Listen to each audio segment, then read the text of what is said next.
I'd like to hear your interpretation of what the new heaven and the new earth will be like and our role during that time.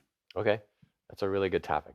So the new heaven and the new earth, let's say meaning after the tribulation, the rapture, and everything. Okay, so what's going to happen as we get to, let's say, the end times is the church is out, and now all of a sudden we're in heaven. All of the Revelation beasts and the Daniel beasts and everything, all that happens on earth. All that's done. And now what's going to happen is then Jesus is going to come back to earth. And at that point in time, anyone who is a Christian will be there with him. He is going to send some of us, those of us who have proven ourselves here on earth, let's say. This is essentially a training ground. And we're going to be preparing the way for our king.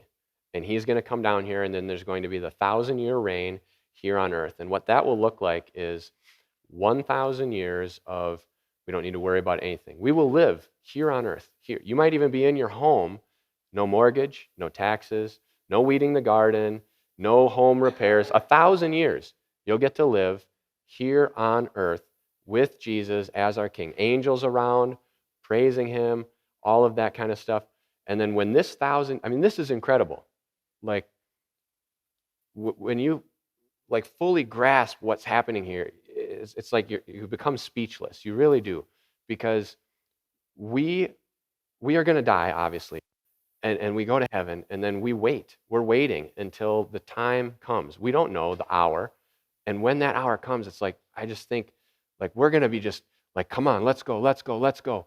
And then all of a sudden, we get to go prepare the way and then come here and live for 1,000 years in utter peace, know nothing. And then when that's over, we all go to heaven. And so that would be our new heaven then. We go to heaven, and God turns the demons and everybody who was kind of locked away in the abyss for that 1,000 years, turns them back on the earth for a final reign of terror. And then when that's done, they get cast into hell forever, and he destroys the world. And then we're in heaven forever with Jesus.